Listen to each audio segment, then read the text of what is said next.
Барлықтарыңызға қайырлы күн, достар. Біздің YouTube каналымызға қош келдіңіздер. Дәл қазір мен Грузия астанасы Тбилисиде жүрмін. Осындай ескі көшелерді аралап. Бүгін біздің менің Тбилисидегі алғашқы күнім. Бірнеше локацияларды жаяу аралаймын. Каналда болыңыздар. Тбилисидің осындай ескі көшелерін аралап жүрміз. Стамбулға кішкене ұқсайды. Ташкент, Стамбул. Осындай вайб бізде. Бір Алматының қазан айындардай ауа райы болып тұр. Қазір желтоқсан айы басы. Осындай ескі көшемен серуендеп жүрміз. Тбилисидің көрінісі. Қазір біз Тбилисиді ортасынан қар жарып жатқан Кура өзенін кесіп, қаланың екінші бөлігіне өтіп жатырмыз. Анау тұрған Мост Мира, қателеспесем. Мосттардың бәрі біреуіне ұқсайды. Нақты Мост Мира осы ғой деймін. Осындай көрініс ашылады бұл жақтан.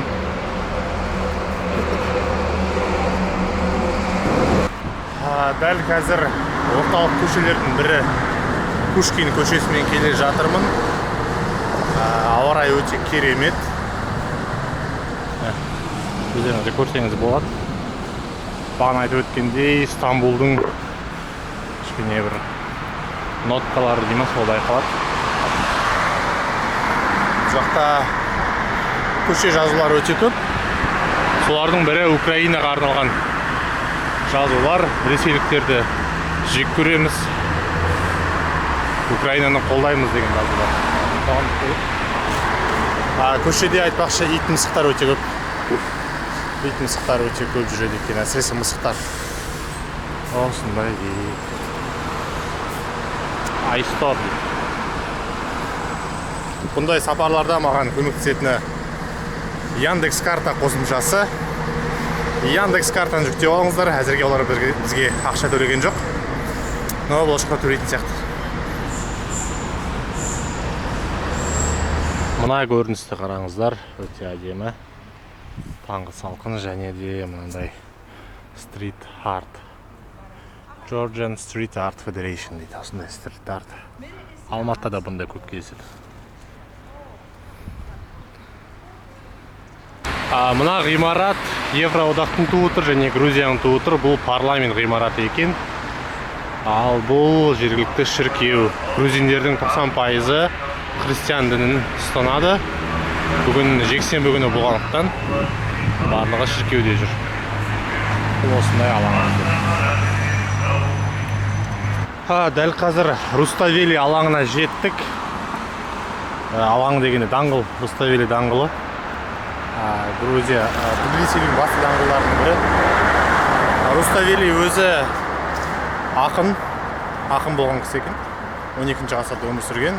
Грузияда біраз ата осы Руставелидің есіміне берілген. Қайтадан сол Украина тулары.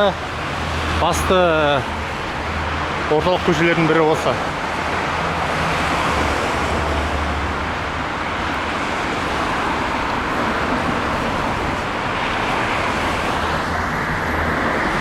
Тбилиси көшелерін аралап жүрміз.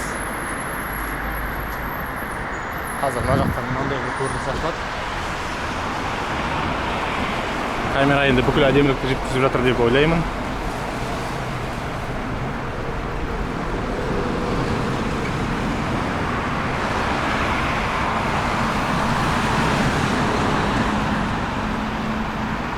Отельдер, дүкендер, музейлер көбісі осы ауданда шоғырланған.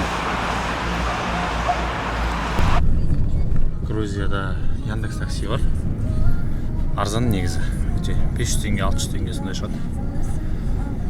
Және де Болт деген такси қызметтері бар. Негізі Яндекспен қолдана берген дұрыс. Аэропортта мен таксист алдағысы келді.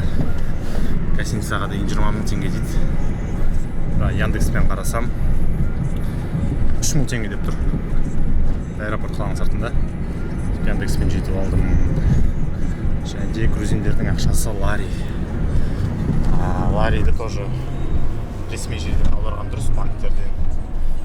Аэропортта басқаша курс береді. Лари осындай. Осындай лайфхактары бар. Дәл қазір Liberty Square-ға келдік. Еркіндік алаңы, площадь Свободы, грузиндердің басты алаңдарының бірі. Алматыдағы республика алаңы сияқты. Жалпы тәуелсіздік үшін біраз митингтер ошақта өткен, революциялардың біраз ошақта өткен. Бұрын Ленин атауы болған екен. Кейін ол атау өзгеріп, Лениннің ескерткіші құлап, орнына мынау Святой Георгий дейтін ескерткіш қойылған екен. Драконды өлтіріп жатқан Святой Георгий деген ескерткіш. Жалпы Грузия үшін өте маңыздылығы жоғары алаң. Осы маңайда Тбилисидің әкімшілігі, біраз маңызды ғимараттар осы жақта орналасқан. Осындай қалада 2 қабатты автобустар да бар екен. Осылай Грузияны аралау жалғасып жатыр. Негізі бұл елдің басты проблемаларының бірі бұл халықтың қартаюы деп аталады. Оны өзім де байқап келе жатырмын. Көшеде жастар өте аз, көбісі үлкен жастағы кісілер. Және де негізі маған менің білуім, естігенім бойынша орысша сөйлеген ұнатпайды, көбісі ағылшынша сөйлейді деген сияқты еді, бірақ мен ағылшынша сөйлесем көбісі түсініп жатқан жоқ. Орысша сөйлеп жатыр, орысша айта бер дейді. Негізі бұлар орыстарды онша жақтырмау керек. Осындай көшелерді жаяу аралап келе жатырмыз. Сапарға шыққан кезде бастысы осындай сенімді аяқ киімнің болғаны дұрыс. Біраз жаяу жүресіздер, жаяу жүруге дайын болыңыздар. Көбісі сапарға шыққан кезде жаяу жүргісі келмейді. Енді City турдың басты мақсаты ол жаяу жүріп аралау ғой. Сондықтан ыңғайлы аяқ киім алып алыңыздар, ыңғайлы киім. Міне біраз жаяу жүруге дағдыланыңыздар. Қала көшелері. Бағана басында көрсетіп кеткен бейбітшілік көпірі мост Мираға да келіп жеттік. Осындай мост. Бұл мосттың тарихын қазір сіздерге айтып беремін. Бейбітшілік мосты 2010 жылы салынған екен. Бұл заказчик. Негізі идея авторы Михаил Саакашвили, танымал грузин политигі экс-президенті.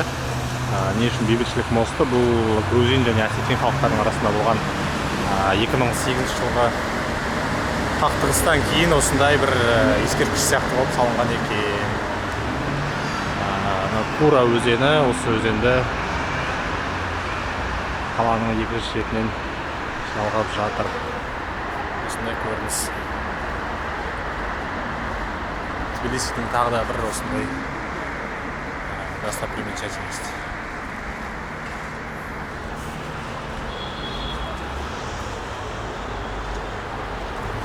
Бейбітшілік мостының қасынан осындай әдемі көрініс ашылады. Жергілікті бақ. Туристер өте көп, және де туристерге қызмет көрсететін оригинал друг. Спасибо.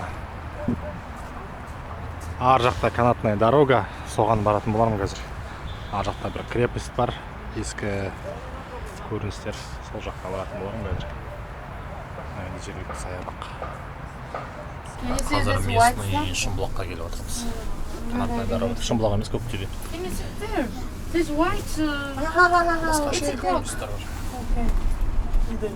And then the clock. Inside the flat is a clock. Down is a river Twari. Ooh, look down. It's a Medechi church. That is a bridge that we crossed. Bridge that we walked. Туристер өте көп. Және де қалаға осындай вид ашылады. Біздің Көктөбе сияқты ғой. Канатымен келес, төменсіз.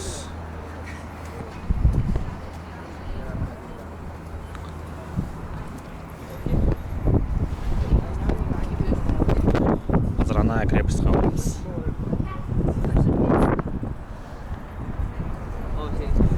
Заманауи Грузияның символдарына айналған Мать Грузии монументі. Мынау арт жағынан дұрыс көріне ме, көрінбей ме?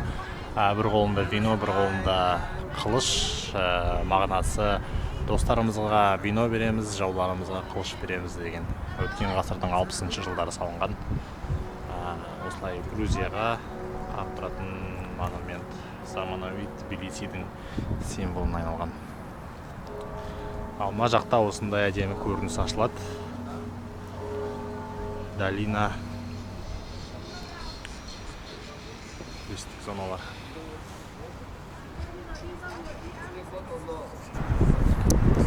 Жаңағы Мать Грузии монументі әне көрініп тұрған болар. Содан өткеннен кейін былай қарай Нарикала деген ескі қамалға қарай өтеміз. Мынандай көрініспен. Бұл Нарикала қамалы 4-3 ғасырдан бері бар дейді. Біраз заманды өткерген. Осы күнге дейін сақталған. Мынау жаңағы қамалдың ішіне кірдік. Іші осындай көрініске толы. Ар жақ. Мына өздерінің шіркеулері. Қасиетті жер болып саналады енді христиандар үшін. Жаққа келеді екен. Қазан астынан шығып көрем. Ботаникалық бақ. Ұлттық ботаникалық бақ кіру ақылы еген. Кіріп көрейік. Қанша болады.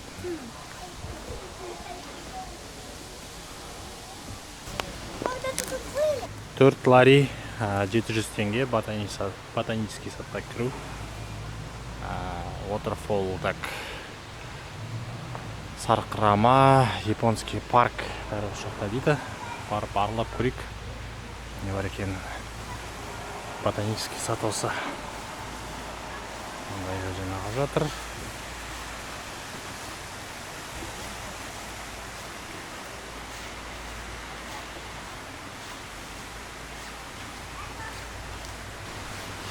Ботаникалық бақ 18 ғасырдан бері келе жатыр екен. Баяғы 18 ғасырдан бері сақтап келе жатыр барлығы. Бұлай енді бір аса бір ерекшелік жоқ. Сололаки тау жотасында орналасқан дейді. Бірақ енді грузиндер үшін тарихи маңызы бар орын болып тұр ғой. Тағы да мысық. Мысық өте көп.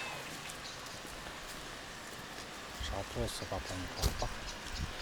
Қазір енді түс уақыты болыпты. Барып түскі ас ішіп алу керек. Одан кейін ары қарай жалғастырамыз.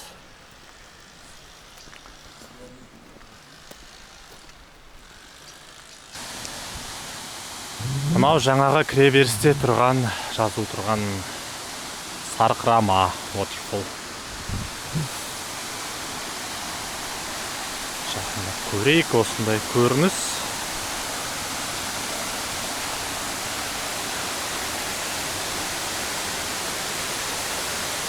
Әдемі, әдемі.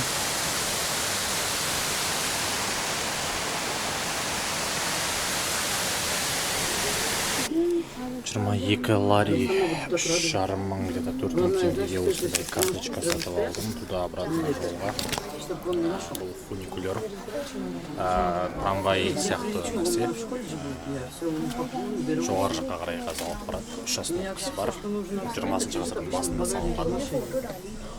1900 жылдар салынған екен.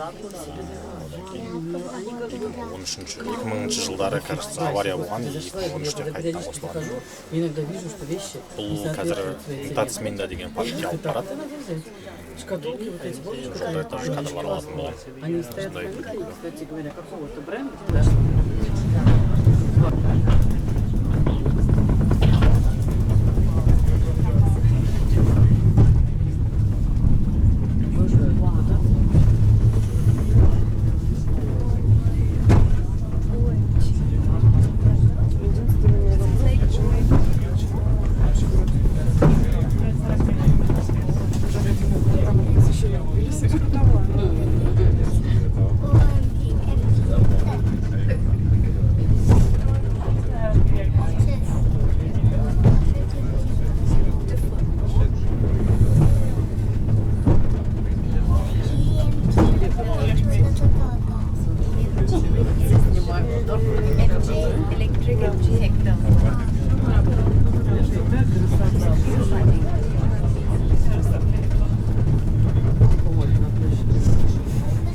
Жаңағы фуникулердан шыққаннан кейін осындай Мтацминда паркіне келеміз.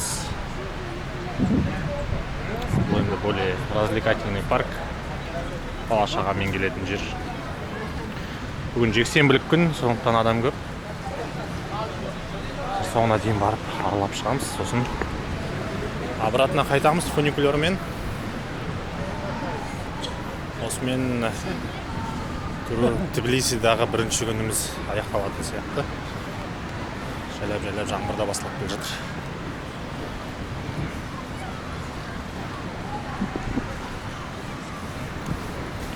Негізі мүмкіндіктеріңіз болса, міндетті түрде саяхаттап тұрыңыз. Шағыннан бассаңыз болады, жақын елдерден, көршілес елдерден бассаңыздар болады. Неге? Себебі саяхат ол әрқашанда жаңа эмоция, жаңа нейрондық байланыстар. Обязательно оккупация етіледі бұның барлығы. Салған ақшаңыз көп ақша да кетпейді. Жалғыз өзіңіз шықсаңыз. Билет заранее алып қоясыз. Букингтан мысалы хостелда тұруға да болады. Не обязательно лакшери, да? Таксимен, пешком, метромен аралап. Осылай әлемді тануға болады. Көп ақша кетпейді негізі. Енді алатын эмоцияларыңызды 10 есе ақтап аласыздар. Жаңа нәрсені тану арқылы миға керемет идеялар келеді. Мына көріністі қараңыздар.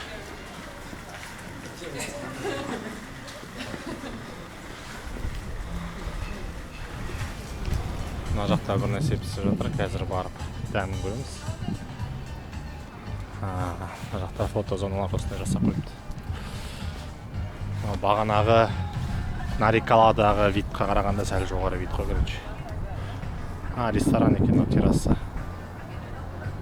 Осылай қала көрінеді. Байқасаңыздар, түтін аз. Алматыда Көктөбеден қарасаңыз түтін толып тұрады кәдімгідей. Бұл жақта түтін аз. Скорее всего, андай машина көп, бірақ заводтар сондайлар аз болғандықтан ғой деймін. Түтін мүлдем жоқ. Және де ЖК-лар аз көрсеңіздер. Көбісі аласа үйлі. Таулы зона болғандықтан енді биік ғимараттар көп салмайды. Дәл қазір уже кешкі уақыт болды, кешкі сағат 6. Местный кафеге келіп жатырмыз, осындай грузинский тамақтар. It's old price. Old price. What's new price? Ajarian хачапури. 3 years. Yes. And Khinkali. Khinkali where is? Okay. And compote. We don't have compote. Cola. And Ajarian, you order 5 of each. 5? Yes. Don't understand. Ajarian, so Khinkali. Don't understand. Khinkali, you can order 5 of each. 5. This.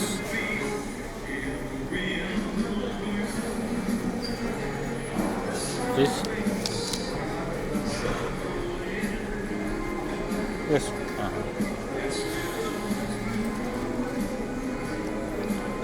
Something to drink. No alcohol. Lemonade. Fruit juice. Cola. Where is cola? Cola price.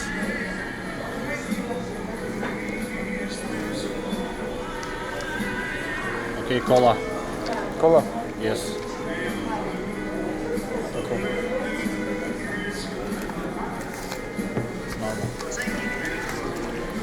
Так, ағылшынымыз жеткенше заказ бердік. Сол Khinkali, хачапури. Грузияға келіп, грузинский кухняны заказ беру керек. Жеп көру керек. Қазір алып келеміз. Грузия бойынша не айтуға болады? Халқының саны 3 миллион 700. Аз десек болады. Көп бөлігі грузиндер. Христиан дінін ұстанады. Бұл елде пайдалы қазбалар аз, в основном тамақ өндірісі, яғни вино, коньяк, сондай боржоми сусындарын білетін боларсыздар, сол өндіріспен көбінесе күн көреді. Әрине пайдалы қазбалар да бар, металл, көмір, бірақ экономикаға қатты әсер етпейді. Және де туризм әрине. Және де бір қызықты факт, Грузия бизнесті жүргізу бойынша ең жеңіл елдердің бірі болып табылады. Мемлекет жасаған реформалардың арқасында бұл жақта кәсіпкерлік жақсы дамыған. Соның салдарынан елдің экономикасы жайлап көтеріліп келе жатыр десек болады. Хачапури по-аджарски келді. Қазір жеп көреміз. Негізі хачапуриді нағыз грузиндердің қолынан жеген дұрыс қой. Алматыда хачапурилер копия. Ал аджарский. Аджария деген Грузиядағы бір автономный регион негізі. Мұсылмандар тұрады ол жақта.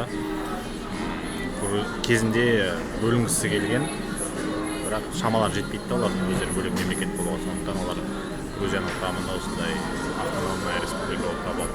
Аджария. Хачапури по-аджарски. Хачапури бітті. Енді хинкали. Ең танымал грузин тағамдарының бірі. Түрі осындай. Ыстық болып тұр қазір. Қазір жеп көреміз. Ұстатпайтындай ыстық болып тұр. Так, осылай аударасың деді. Суған күтейік, суған күтейік. Қолға ұстатпай тұр. Қойып қалу мүмкін.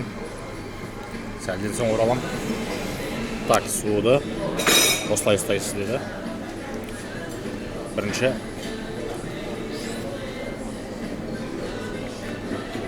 істеймізді, ішіндегі согын шығаламыз.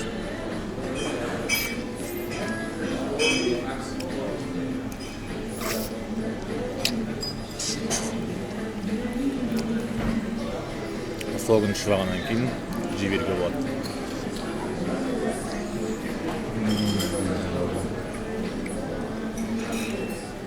С говядиной.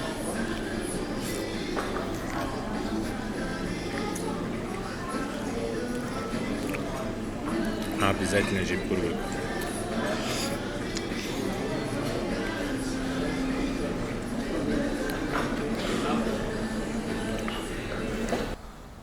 Барлықтарыңызға қайырлы күн, достар. Бүгін Тбилисидағы екінші күн. Бүгін жоспар бойынша менде аралайтын 4-5 тарихи жерлер қалды, ескерткіштер. Солардың бірі мынау Цминда Самеба атын дұрыс айтып тұрған шығармын. Осындай кафедральный собор, православтардың шіркеуі, өздерінің қасиетті жерлері. Қазір осындай жерге келдік. Ішіне кіргізсе енді көреміз. Біз кіргізе ма, кіргізбей ма? Көрек ішін арылып сіздермен бөлісетін боламын. Осындай жер, осындай аудан. Туристер өте көп, басқа елдерден, қазақтар да жүр.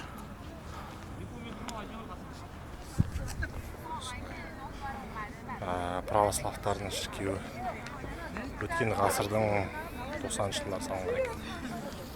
Барма, 40 фото бар анда. Фото түсіп, өзің фотосына. Şimdi батыстық бұлттар қойдың.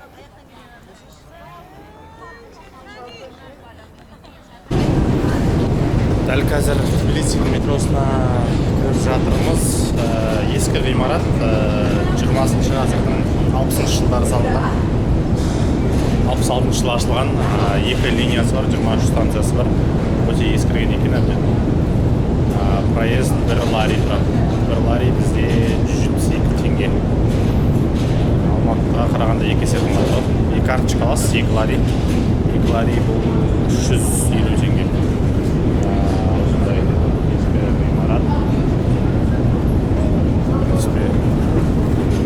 Метролар ескен.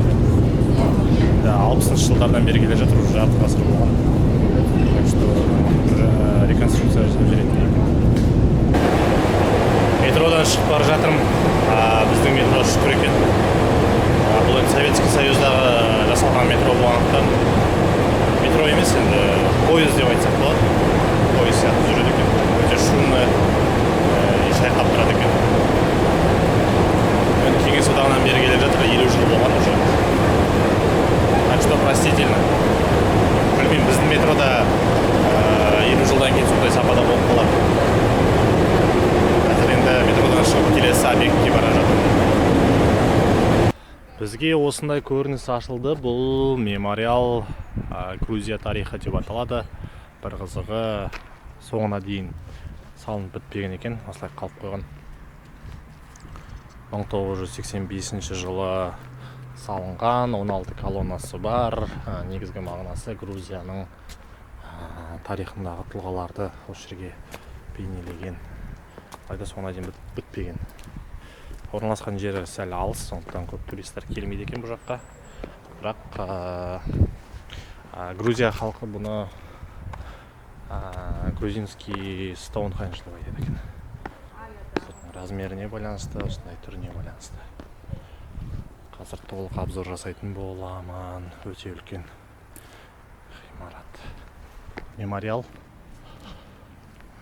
Әр суреттің өзінің мағынасы бар болар. Жалпы Грузия халқының тарихы және христиан дінінің шығу құрметіне арналған жазбаларды оқыдым. Былай қарай енді қалаға көрініс ашылады. Бұл жаққа жету оңай болмады. Егер жетем десеңіздер, таксимен келген дұрыс. Жаяу жүретін болсаңыздар, біраз жүресіздер, және де частный секторлармен өту керек болады да. Ол жақта иттер бар.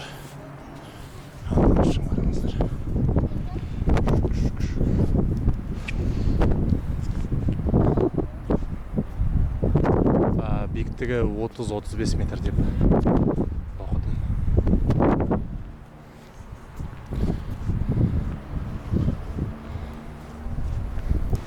Ал енді мемориалдың екінші жағына өтсеңіз, мына жағынан өтсеңіз, осындай көрініс ашылады.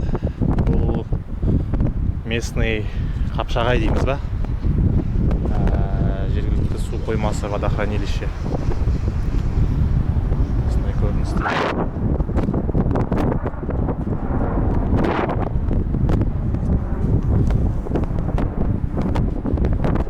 Келесіға келіп аралап көріңіздер негізі. Екі күнде смело аралапса болады.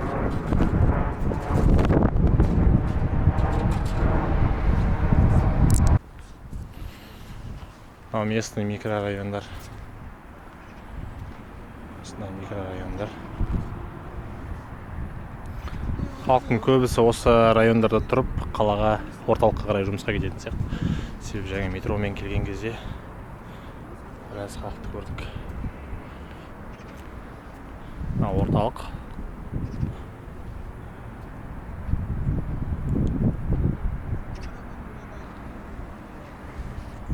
Осындай көрініспен үйге қайтамыз. Қазір үйге қайтқанда қалаға қарай. Түскі уақыт болып қапты. Обедші болу керек. Бір жақсы Яндекс такси бар әйтеу. Арзан өте. 500 теңге мен 1000 теңгенің арасында шығады. Жұма мешітіне келдік.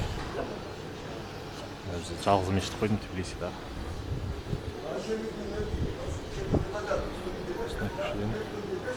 Шииттер мен сүнниттер қатар намаз оқи береді.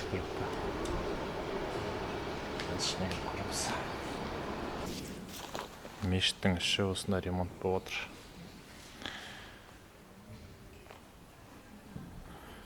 Жұма мешіті Тбилиси қаласы. Полдарды ауыстырып жатыр. Бұл мешіт негізі тарихи объект. 18 ғасырда салынған 1700 жылдары. Қазір грузин мұсылмандар басқармасының иелігінде. Өз жалғыз мешіт Тбилисида. Мешіттен шығып Грузияның ескі көшелерін аралауды жалғастырамыз. Ары қарай көрсеңіздер. Негізі Тбилисидің көшелерінде осындай Евросоюз бен Грузияның тулары жиі кездеседі. Ол неге десеңіздер, жаңа Грузия өздері Евросоюзға, Евроодаққа қосылғысы келеді. Бірнеше рет заявка тастаған, бірақ әлі қабылданған жоқ. Не үшін ол жаққа Еуропаға ұмтылады десеңіздер, ресейді яғни Путинді жек көреді. Себебі 2008 жылы Ресей Грузия соғысы болды Абхазия үшін. Ресей Грузияға басып кірді деген нұсқалар бар. Сондықтан бұлар Путинді қатты жек көреді. Көшеде бірнеше жазулар бар. Путин убийца деген сияқты. Сол үшін де бұл біз Европамыз дейді бұл кісілер. Кеңес одағын Ресейді онша жақтырмайды. Қысқаша сіздерге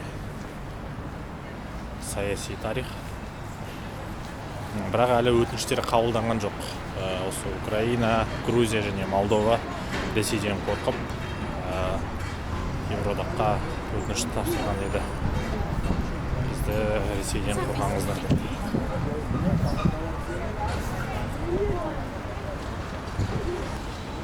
Келесі туристік объект бізде бұл Або-Нотубани. Бұл жергілікті балшықтан жасалған термалды банялар. Або-Нотубани бұл осы жерден негізі Тбилисидің тарихы басталады деп айтады.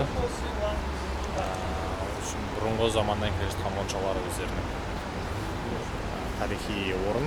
Қазіргі уақытта уже бұл частный қолға өткен, кәсіпкерлер алған. Бұл жақта танымал тұлғалардан Александр Сергеевич Пушкин Ресейге келіп, осы жақта баняда демалған деген. Сондай расталған. Пушкин өзі келген деген сияқты. Туристер үшін танымал орын, аралап көреміз. Мүмкіндік болып жатса, қазір бағаларын көрейік. Баняның өзіне де түсіп жатырмыз. Баняның территориясы, мына жақ гостиницалар. Мына кісілер жүр мына жақта. Қазақстан туын қойып.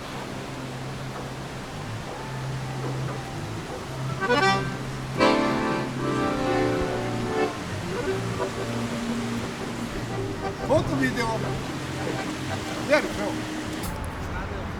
Так, общий баня 10 лари дейді. 1700 теңге, ал кабинка 100 лари дейді.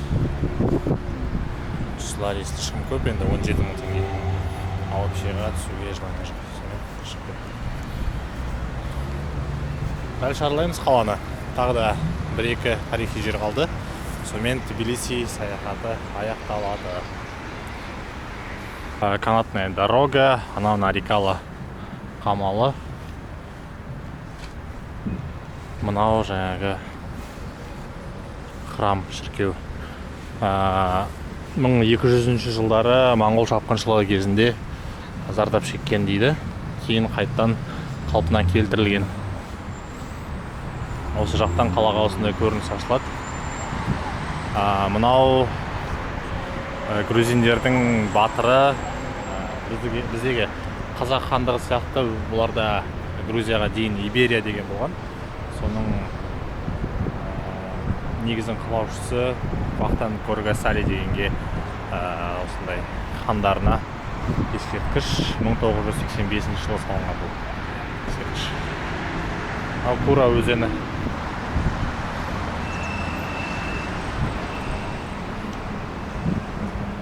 Қазір жоғары қарай көтеріліп көрейік. Меттехи храмының артынан осындай парк бар екен. Храмның артқы көрінісі.